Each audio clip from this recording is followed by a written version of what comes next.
Essentially a first-person version of Getting Over by Bennett Foddy, Valley Peak sets you loose into a whimsical world for frogs of all kinds to scale mountainsides at their own pace, overcome obstacles, upgrade your arsenal, and make a name for yourself as one of the prized members of the climbing club. All while you find joy in overcoming goofy and over-the-top challenges that may stump you at first, but eventually allow the players to clearly see where they messed up and how to come back and do it right, either on the second try or the 30th.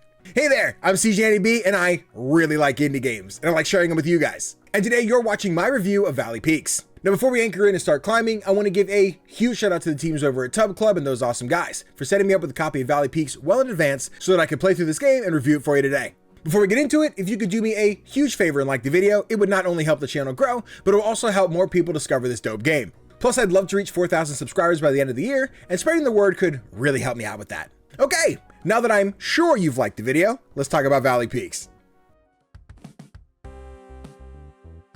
Our adventure begins as we watch our protagonists make their way out of town during a scenic drive, when a phone call comes in. It's corporate. Which corporate? I don't really know, but it sounds like it's our new corporate.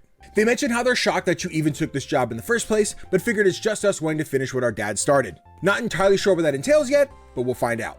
After arriving at our destination, it's time to make our first attempt at climbing a wall. Though you may struggle a bit getting used to the controls, it is a simple little jaunt up the mountainside before meeting Tony to start our orientation. Tony tells you to place a radio on top of the big rock ahead of you, and that, my friends, is the beginning of our new full-time gig. And now your goal as the new insert job title here is to establish radio connection between the mountains and Valley Peaks. And as video games typically go, you'll start with some very simple mountains with only a few obstacles, and work your way up to some real challenging peaks that'll truly put your skills to the test. And along the way, you'll meet a silly cast of frogs hanging around the valley. Many special quests that they're gonna need your help with, all because you're really good at climbing up to high places. Now, there are a few spoiler-heavy topics that I won't be getting into in this video, but I will say more unfolds from the narrative that I truly wasn't expecting, but I really enjoyed, and I hope you like that little tease. It's gonna force you to play the game yourself. Now we know how the adventure all begins, but let's talk about how it all feels in place. To start the game, you'll pick one of two playstyles, cozy or normal mode. I personally played on normal, but I can only imagine the cozy mode gives you a far more relaxing experience. The gameplay of Valley Peaks is simple, snappy, and responsive. Well, at least until the moments that I screw up, but I need someone to blame, so it's the game's fault. The basics of the gameplay is using the two mouse buttons to grab onto the rocks along the mountainside. Just be careful, because not all rocks are created equally. The gray ones are forever sturdy, so you can hang onto them as long as you can hold the mouse button. But there are also falling rocks that only last for a few seconds, and even these stoplight rocks that'll change colors, eventually cutting you off, so you gotta make your moves quick. And that's not even covering the minecarts, the lanterns, the discs, and the plethora of other obstacles to maneuver with. Upon entering the valley, you'll take notice of the separate difficulty levels for these mountains, going from 2 stars all the way up to 5 stars. Each mountain has one of these difficulty ratings telling you whether you can handle it yet or not, along with 3 ways to climb it, but you only have to place 1 radio tower. So you may be asking, why are there 3 separate ways to climb if I only need to go up there once? So as you reach the peak of each mountain, you'll earn a stamp for completing that route. 3 stamps will equal a full stamp card that you can turn into the shops and purchase an upgrade to help you climb better. So if you climb 3 different mountains each one time, that's 1 full card. But if you climb 3 mountains on all 3 paths, that's 3 full cards. Sorry for the simple math, but I totally missed this my first time through, and I figured it was important for new climbers. Just make sure as you're taking each path that you touch every checkpoint along the way. If you skip even just one of them, the climb won't count towards your stamps, and that can be heart-wrenching. You can also find these golden mushrooms all across the valley, which you can use to buy completed stamp cards from specific vendors, to also turn those into the shops to unlock upgrades even faster. Now I can see you getting antsy. Danny, what are these upgrades you're talking about? So these upgrades that you get will enhance your ability to climb more challenging mountains with fun and wacky equipment. It'll start with things like binoculars to see special locations, or a watch that'll slow down time, allowing you to maneuver freely in the air for a few seconds. Eventually you'll get more advanced upgrades like a jetpack, a glider, or even dynamite to launch yourself upward like Junkrat from Overwatch. Each of these upgrades will use your stamina gauge, which is featured at the bottom of the screen. Now your stamina will recharge after standing still for a while, not holding on to anything. However, once you hit the more challenging mountains, specifically the ones with snow on top, that stamina will start recharging, meaning you need to be way more sparing with which tools you use and how much you use them. But you can help yourself optimize that stamina bar by upgrading it using the terminals across the valley. As you find piles of scrap metal laying all around, you can use that to reconstruct stamina upgrades, speed boosts, gacha machines for mushrooms, or a collection of other goofy machines to help you move across the world.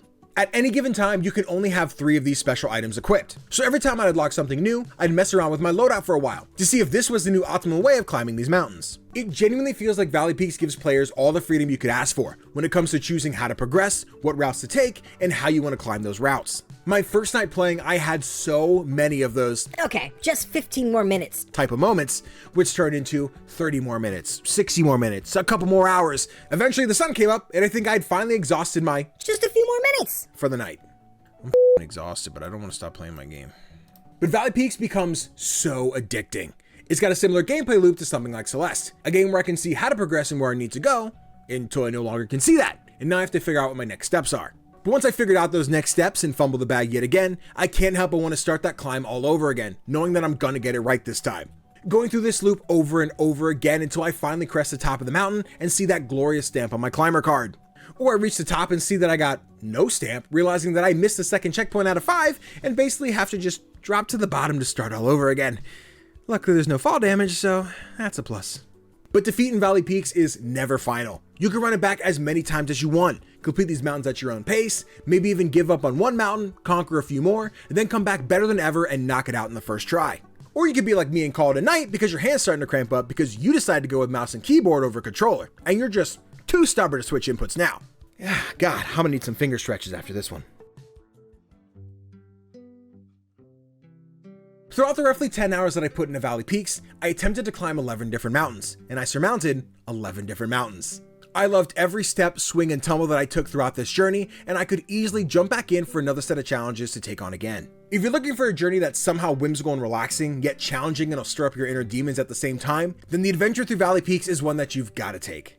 If you're itching to do some climbing, then you're in luck, because Valley Peaks releases today, July 24th on Steam. So let me know, are you going to suit up and take on Valley Peaks for yourself? Once again, I want to give a huge shout out to the team behind the game for giving me a chance to play this game a bit early. But also, look, it is a busy time for indie games. You cannot be giving me something this addicting at a time like this. But seriously, I know indie games often come down to the wire before release, but I got this key nearly 2 weeks ago, giving me more than enough time to enjoy what Valley Peaks had to offer without feeling rushed. So, thank you so much for that.